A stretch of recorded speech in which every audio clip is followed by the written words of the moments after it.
Appointment అన్ని coordinate చేసింది GVR Sastry. అంటే అమరావతి పరిరక్షణ ఉద్యమ అగ్రనాయకుడు, అఖిల భారత హిందూ మహాసభ జనరల్ సెక్రటరీ, హిందుత్వ పరివారంలో ఒక పెద్దవాడు, స్టాన్ఫోర్డ్ హార్వర్డ్ విశ్వవిద్యాలయం చదివాడు, మామూలు కదలి. ఆయన ఇవాళ రాగా ఫోన్ చేశాడు, what is this Nageshwar, what is this, అసలు మీరు ఎందుకు విత్డ్రా చేసుకున్నారంట. నేను why did you withdraw, what is wrong in what you have said, నువ్వు అన్నదంట ఏం తప్పు ఉంది, తెలుగువాడే ఆయన. నువ్వు నేను రిపబ్లిక్ టీవీలో ఎన్నోసార్లు వాదించుకున్నాం, నేనే ఎన్నోసార్లు చెప్పాను, Amit Shah said told me అన్నా, అమిత్ షా సెడ్ దిస్ అన్న అంటే మన సోర్స్ అడిగింది ఎవరన్నా, నేను ఈ ప్రోగ్రాంలోనే ఎన్నిసార్లు అన్నా అంటే నువ్వు వేరే show me source, Amit Shah నీకు చెప్పిందా అని అనలే కదా. That is part of the journalistic activity. అసలు మీరు విత్డ్రానే చేసుకోవాల్సింది లేదు, వీ విల్ క్లోజ్ ఇట్, ఇది న్యాయం కాదు, విల్ క్లోజ్ ఇట్. అసలు ఇది ఎలా మాట్లాడతారు మీ మీద, ఇది ఏం అటాక్ ఇది అంటే నేను మీరు నాతో చెప్పడం కాదు, పబ్లిక్గా చెబితే బాగుంటుంది మీ స్థాయి రీత్యా.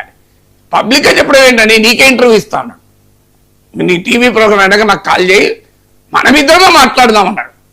ఎవరైనా ఆల్ ఇండియా హిందూ మహాసభ అంటే ప్రఖ్యాత హిందుత్వవాది, మామూలు వాడు మళ్ళీ ఏదో హిందుత్వవాది అంటే ఏదో మాట్లాడేవాడు కాదు, స్టాన్ఫోర్డ్ హార్వర్డ్ యూనివర్సిటీలో మాట్లాడాడు.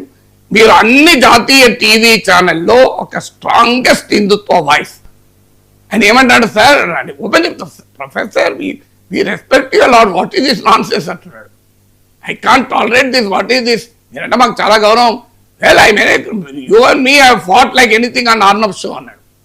నేను ఆయన ఎన్నోసార్లు మాట్లాడుతున్నా, what is how does it matter అన్నాడు. అంటే ఈ సంస్కారం చూడండి ఒక్కవైపు, ఆ సంస్కారం చూడండి ఒక్కవైపు, దీన్ని ఎందుకు పొడిగిస్తున్నారు అంతా అయిపోయినాక.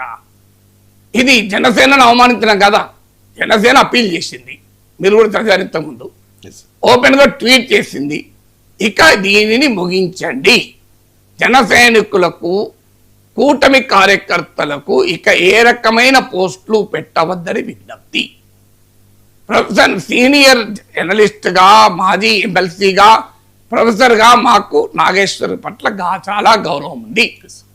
ఇట్లాంటి విషయాలు మీ దృష్టికి వచ్చినప్పుడు ఇక ముందు దయచేసి ఇలాంటి లాంగ్వేజ్, దయచేసి మాకు మమ్మల్ని సంప్రదించగలరు. వాళ్ళకి ఏం అవసరం అండి జనసేన పవన్ కళ్యాణ్కు, మీరు చెప్పండి, పవన్ కళ్యాణ్కి నాతో ఏమైనా పనుందా?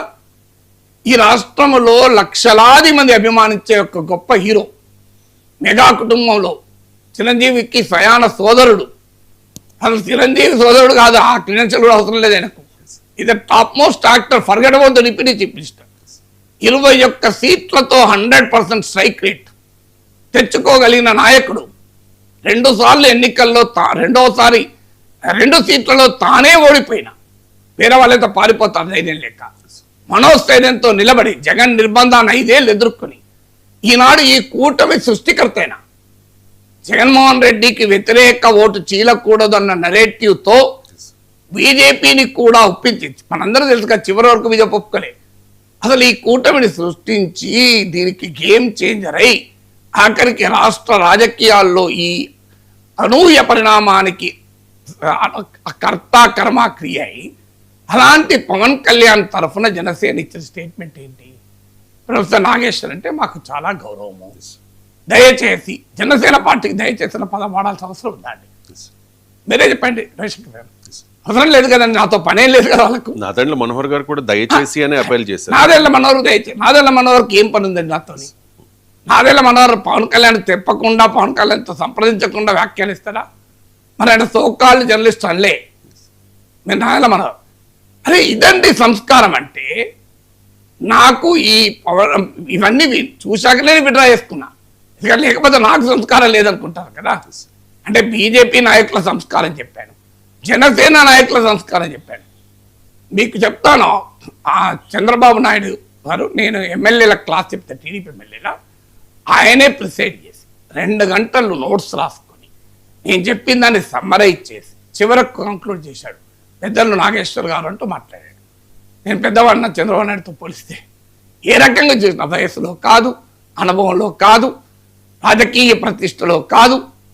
మరి ఎందుకన్నాడు చంద్రబాబు నాయుడు గారు? అడగండి. అప్పుడు అందరు ఎమ్మెల్యేలు ఇప్పుడు కూడా ఉన్నారు కదా, నాకు గుర్తున్నంత వరకు అప్పుడు కూడా ఇరవల్ దయాకర్ రావు ఉన్నాడు, ఆంధ్ర ఎమ్మెల్యేలు ఉన్నారు, యనమల రామకృష్ణ ఉన్నట్టు గుర్తు, నాకు దులిపల్లి నరేంద్ర ఉన్నట్టు గుర్తు. అడగండి, నేను క్లాస్ చెప్పింది 70 మంది ఎమ్మెల్యేలు ఎన్టీఆర్ ట్రస్ట్ బోర్డులో. చంద్రబాబు నాయుడు ఎంత గౌరవాన్ని చూపెట్టాడు చెప్పండి. 2009లో నాకు ఓటేశాడు చంద్రబాబు, బయటకు వచ్చి నాకు అప్పీల్ చేశాడు నాగేశ్వరకు ఓటేయండి అని. రాజశేఖర రెడ్డి నేను ఎంత విమర్శించిన ప్రొఫెసర్ గారు ఇదేలా అంటే ఎలా అని. కోనేరు రంగారావు మీకు ఆంధ్రప్రదేశ్ డిప్యూటీ చీఫ్ మినిస్టర్గా పనిచేసిన మోస్ట్ రెస్పెక్టెడ్ లీడర్, భారతదేశంలో land question, Andhra Pradesh land question పైన అద్భుతమైన రిపోర్ట్ ఇచ్చారు కోనేరు రంగారావు కమిటీ రిపోర్ట్.